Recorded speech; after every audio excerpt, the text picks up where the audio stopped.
We had a lot of absences in class today, so I thought I'd record a video to recap what was covered in class. So if you weren't in the classroom on day 39, or if you felt that you needed some extra practice for what we discussed, then this video is going to be very helpful to you. We actually started the day discussing this first question here, and I asked the group what makes inferential statistics such a difficult study, and what we decided on was that what's difficult about inferential statistics is uncertainty, the unknown, because the idea is that descriptive statistics allows us to simply look at events and occurrences and summarize what has happened, whereas inferential statistics tells us to make estimations or hypothesize what will happen in the future. And since we don't really know what will happen in the future at all times, we're a bit uncertain about what will come. And the science of this uncertainty, the science or the study of uncertainty, is what's called probability theory. Now, these first two bullet points are actually the first two vocabulary terms on our vocab sheet this week, so you'll want to make sure that you fill those in now. Now, following that discussion, we then transitioned into the second half of our discussion for the day. And that required us to look at a game called Texas Hold'em. It's a style of poker that's played. We had to discuss a little bit about the methods behind the game, and we reminded ourselves that when you play a hand of Texas Hold'em, each player is dealt two cards face down. These are called hold cards, and then you place your bets. These two cards are individual for each player. Nobody knows what you have except for you. Following that, three more cards are dealt face up in the center of the table. These are common to everyone at the table, and between these two cards that you have in your hand and the three cards that are shared by the entire group, you have a total of 5 cards, which makes up a poker hand. The betting rounds in poker generally are determined, or a winner is determined by who has the best 5-card hand. Now, something extra that happens in Texas Hold'em is that 2 additional cards are ultimately dealt. So one more and then a fifth, or I'm sorry, an extra card. This is the 5th community card is actually dealt. So you have 7 cards total, and you keep the best 5 of those to determine your poker hand. And so we discussed a little bit about what you would like to see dealt to you, what would be the best hand for you to receive in this first round when you first get the 2 cards. And this screenshot here actually kind of displays that. You'd really like to have aces. If you had 2 aces in your hand, then chances are you've got a really good opportunity to win that round. And so, of course, the only way that that you might not have a great hand is if another player in the group has aces as well. And that's when we went to the internet to watch this YouTube video. Gives up 6 tray, and this is Connor Drynan also with aces. Well, the edge here goes to Katz. The ace of spades, Lonnie, the prettiest card in the deck. It is indeed. So Drynan now wondering how exactly he wants to proceed with his pocket aces. Fun fact for you, Lon, pocket aces is a favorite against every other hand in the deck except pocket aces. So both of these players here, this Drynan character and Katz, they both were dealt aces each. Katz in the black ball cap here ended up winning that hand because he ended up having a flush, which means that all 5 of his cards were the same suit. So he ended up winning that hand, and his pair of aces beat the other. Actually, his hand beat the other player. Now, throughout that video, different percentages were displayed. The likelihood that one of those players would actually win the round based on the hand that they were dealt. And we also discussed in class today that in order to calculate those percentages, it's a really good idea to determine your sample space. And this is another vocabulary term for the week. The sample space is simply the list of possible outcomes or events. So when it comes to this round of poker, if you sat down and listed all the possible ways that you can organize 5 cards, that would be your sample space. So in one particular case, you might have been dealt 4 aces and then a 2 card. And in another case, you could have 4 aces and a 3 card. And you could repeat that with 4 aces and a 4 card, 4 aces and a 5 card, and so on. And you could potentially list all of the possible hands in a game of poker. If you did take the time to list all of that, I think we found that there were actually 2.6 million different ways that you can deal a hand in poker. So you'd be at this a while trying to list all of those potential hands. In a much smaller scenario, we looked at this particular example for Oklahoma State officials. We have to audit 2 of these high-ranking individuals in the state of Oklahoma, but we're not able to audit all 5 of them. Time doesn't allow that. We need to pick 2 of these officials. So in order to answer the questions up here for part A and B, finding probabilities that we would pick a particular office, it's actually very important for us to list or identify the sample space in this case. So since we're going to pick 2 members of the government at a time, 2 people at a time, we could list the sample space by using these shortcut or letters over here on the right-hand side of each position. So it's possible that the 2 people that we pick are the governor and lieutenant governor, and we can show that by using the G and an L. Then it's possible to pick the governor with the Secretary of State. We could have picked the governor with the Attorney General, and then lastly the governor with the treasurer. And that would have been 5 different pairs that we could have picked in this group. To continue filling in this sample space, we then look at the lieutenant governor first. If we had picked the lieutenant governor with the governor again, well, that would have been the same as this GL combination. So we didn't want to repeat that. But a new pair that was different from the first 4 would have been this lieutenant governor with the Secretary of State, or the lieutenant governor with the Attorney General, then the lieutenant governor with the treasurer. And we can continue down this list.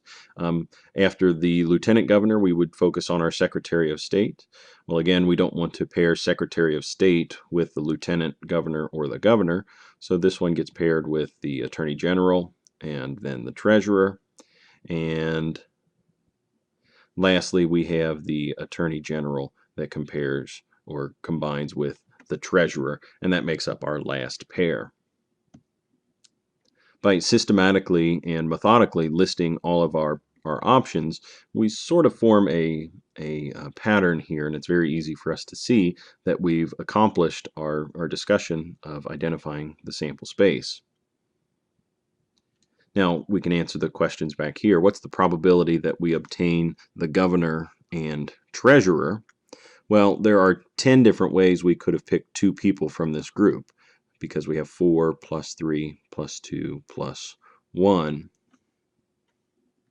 And so the only option for us to obtain the governor and the treasurer is this option right here. There's no other way for us to compare or combine or pick the governor and treasurer together in this list. So to answer the question, the probability of picking the governor and treasurer is simply equal to 1 chance out of 10 possible.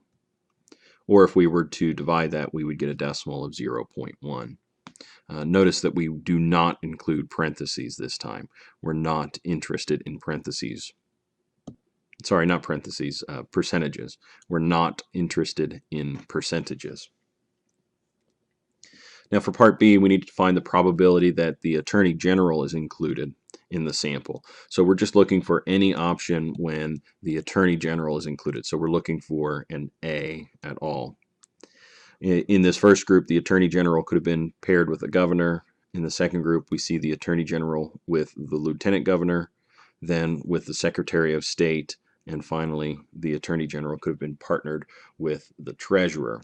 And in this case, there were 4 different times that the Attorney General could have been picked. And so the probability of achieving an A would have been 4 out of 10. This reduces to 2 out of 5. Or we can turn this into a decimal, 0.4. But we would not say 40% or 10%. That would not be appropriate for this section.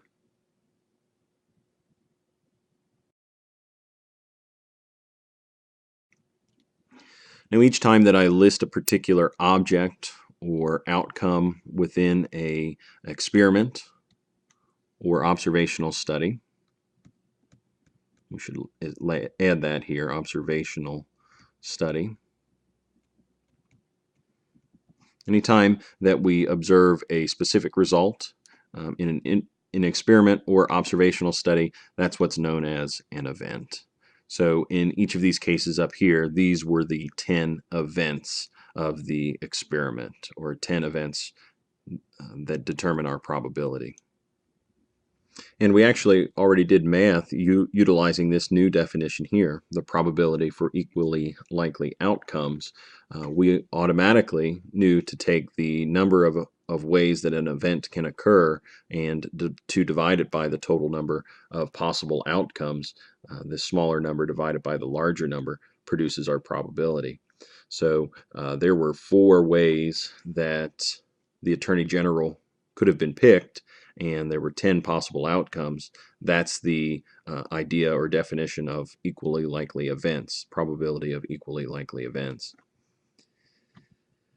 These 2 points are also vocabulary terms that you want to update in your vocabulary list. Additionally, well, I might have already talked about it. I already talked about sample space. So sample space is in there as well. So make sure that you do include these 2 points in your definitions. And then finally, we discussed a little bit more about sample space, and we looked at an example of rolling dice. When 2 balanced dice are rolled, 36 equally likely outcomes are possible. Now, it's important what they say here. They're saying that these dice are balanced, or you might hear or might read the textbook or see Math Excel use the term fair here. These are fair dice. And when they are fair or balanced, then the 36 outcomes are equally likely. Even if the dice are unfair or unbalanced, we could still come up with 36 different outcomes, but they would be not equally likely if the dice were not fair or balanced. So this picture here shows us our sample space. This indicates all of the possible outcomes for rolling 2 dice. And our job is to use this diagram to identify the probability that the sum of the dice is 11. So if I zoom out here so that you can see all of these dice, you could probably pause the video at this point and decide what the probability is that what's the probability of rolling an 11 with these dice. So go ahead and pause the video and try to figure that out on your own.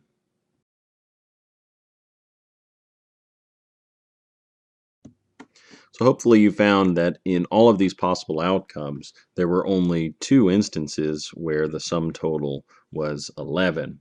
And so therefore the probability of rolling 2 dice that sum to equal 11 is 2 out of 36. 2 possible ways out of 36. Now that fraction, I guess, could have been reduced to 1 over 18 because the numerator and denominator both could have been divided by 2. Or we could have recorded it as a decimal, 0.056. Now to answer part B, find the probability that doubles are rolled, that is, that both dice come up the same number. Pause the video again and look for all of those pairs to determine your probability.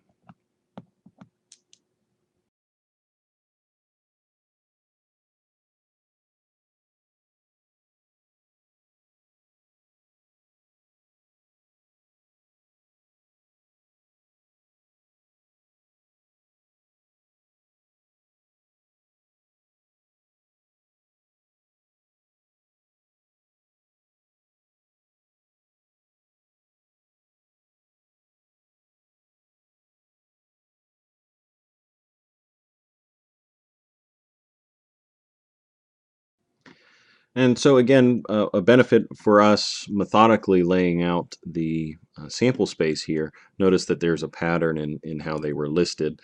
By us laying that out in an order or in a pattern here, then the results for these doubles actually produced a pattern as well. They all showed up down this diagonal. There are 6 different ways to roll doubles, so that comes out to be a probability of 6 out of 36, which can be reduced to 1 over 6 or turned into a decimal of 0.167. And again, we get this decimal by dividing the numerator by the denominator. 1 divided by 6, or even 6 divided by 36, both equal 0.167.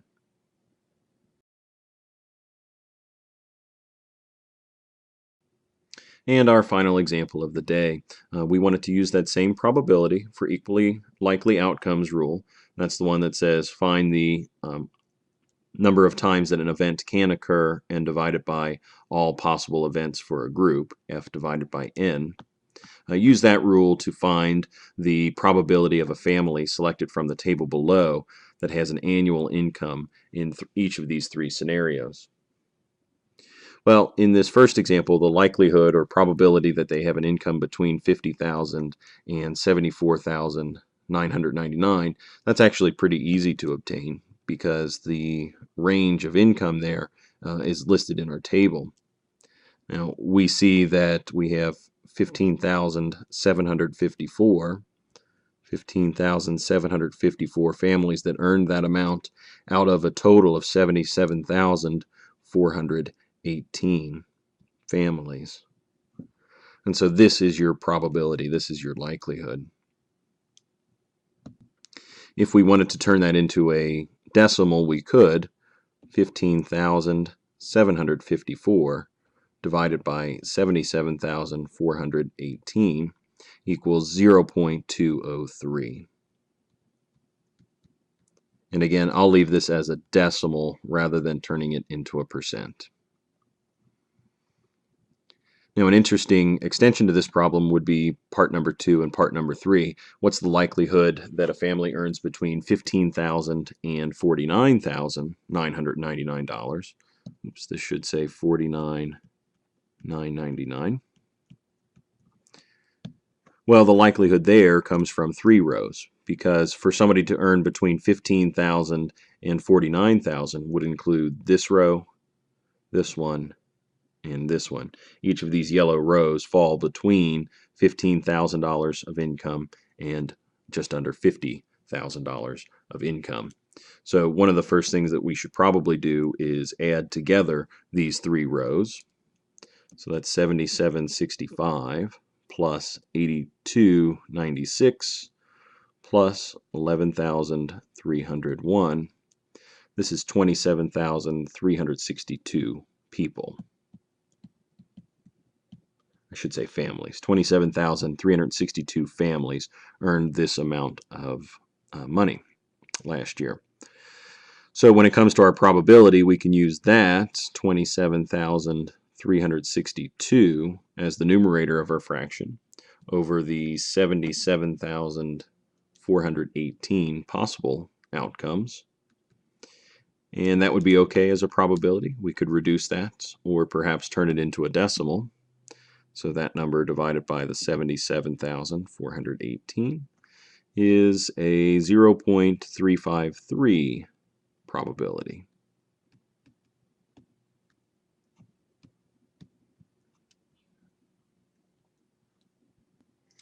And lastly, the probability of a family earning under $25,000 based on this table.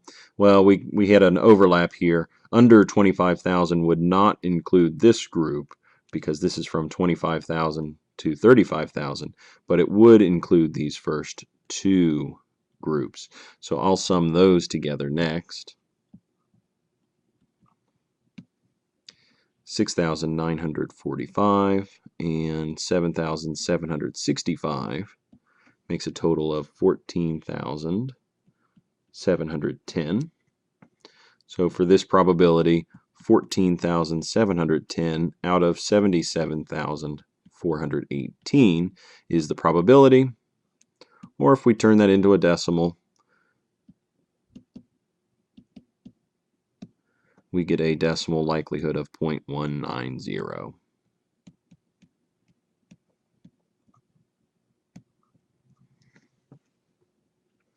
So I hope that clarifies the work that we discussed today in class. If you have any further questions, please make sure that you do see me after school Monday, Wednesday, or Friday. I'll be available until 3 o'clock.